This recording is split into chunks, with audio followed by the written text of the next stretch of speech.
Okay, hey guys, Lee again. Again, it's February 20th of 2011, and yeah, I'm doing another video with my shirt off because I can. And it's practically impossible to have me keep one on, so I might as well just. Anyway, it doesn't really matter.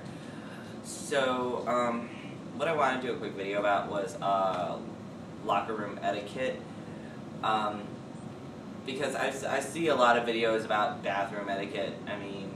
But there seems to be very few on locker rooms, especially because I went looking and I was trying to find out how long after surgery, people have waited before going in the locker room and trying to venture that whole thing. So the gym I go to does have male locker rooms, female locker rooms, and then for the person who doesn't want to go into either, it does have a couple random locker rooms. Essentially like a bathroom thing, can be used for anybody. So, but I said I want to do the whole experience, and I wanted to go into the male locker room, and I wanted to, learn how to navigate that. If or not for me, because eventually, my son will grow up and he will ask certain questions. So, the things that I have found when going into the male locker room is that, okay, if you have 3 lockers, and your locker is in the center, and there are people at either side of the lockers, you have every right to go into your locker and start doing what you have to do. And really there is very little talking going on in the men's locker room. It doesn't seem like you talk to anybody unless they're clothed. You don't have the conversation while you're getting dressed or while you're getting undressed. You have the conversation when you are both dressed, or at least all the genitals are covered and there is one extra piece of clothing. Like there's underwear and a shirt, or underwear and pants. And it seems like beyond that you don't really say much of anything. It also seems like that if you do have the 2 lockers and then yours is in the center, besides an excuse me, there is very little conversation. There is also the ass turn. If you are on the other, if you have the locker in the center and there are people on the outside, the people on the outside are, it seems, required by male law to do the ass turn and get dressed this way. It doesn't seem like they face their lockers and get dressed. There is an ass turn and then you get dressed. What else?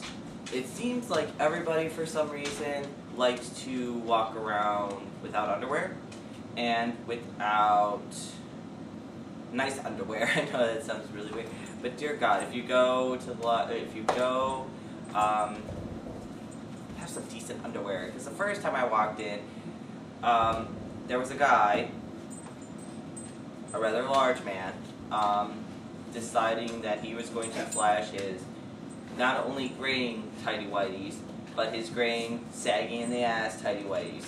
I saw some video recently and it made fun of the fact that FTM, and it didn't really make fun just so much as poke fun, I guess, at the fact that trans guys, invest so much friggin' money in underwear, and really good underwear. But you know what, when I went in and I saw that, I said, thank God we do, because it gives everybody around us like a little less of a factor. When navigating the Packer, I don't like to work out of my Packer because my worst fear is that it's going to fall out. So I do not wear my Packer when wearing out. So I have to be very stealth about how I take it out and how I put it back in. I've noticed, and especially because, I gotta go back in and change out of my shorts and back into my jeans. There was only one occasion where I didn't change, and that was because there was a person on either side, and I could not figure out a way to maneuver my Packer back into my pants without it being seen. Excuse me. Guys. So when I use the locker room, I use the very basic male bathroom protocol. You don't really talk. You kind of just do your thing. You just go and do your thing and get out. I'm learning though that that's not going to work, because the other day I was standing there and I was dressed and I was looking at my bag for my keys or change or something to pay for parking. Pride. and someone spoke to me, and aside from just, and it was seriously like a quick, like, you know, I think he said something like hello or good morning or something, and for some reason that freaked me the fuck out, because nobody had said anything to me since, you know, up to that point. So I just said hello, good morning, you know, and I went about my merry way. To be honest with you, in some ways, I'd rather be seen as a little bit of a douche than, be found out or anything like that, or have my routine broken.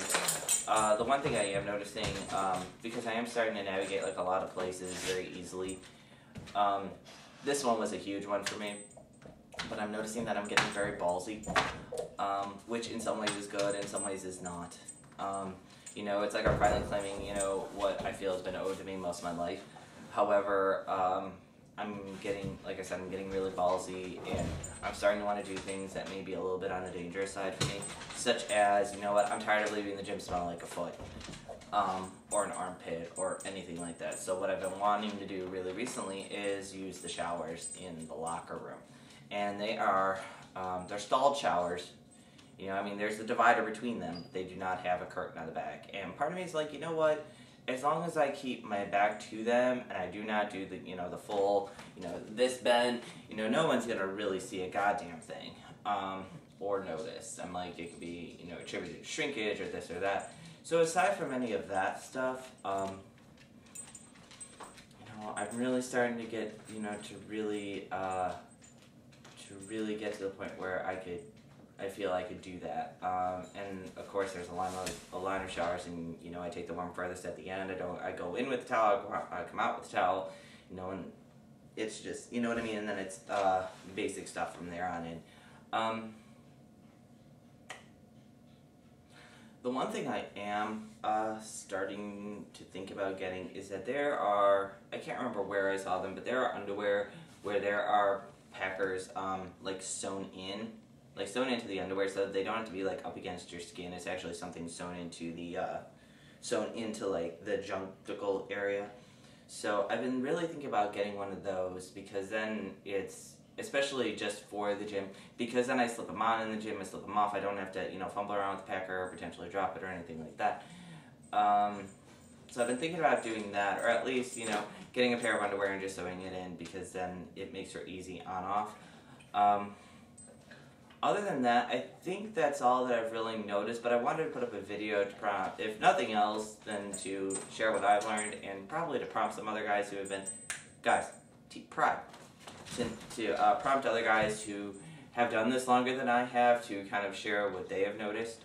Again, this is something that, I want to say this is something that varies from place to place, and, I'm saying the people that that share the locker room with me, they haven't said anything about my scars. I started going at maybe 10 to 11 weeks, or no, 9 to 10 weeks post-op. I know there are guys who haven't had surgery who, are able to navigate this much better than I, probably. So I hope somebody who has been doing this longer than me will post a video on it. And if not, this is what I've learned, and this is what helps me in my day-to-day gym activities. So, hope you guys are all doing good, and I'll talk to you soon.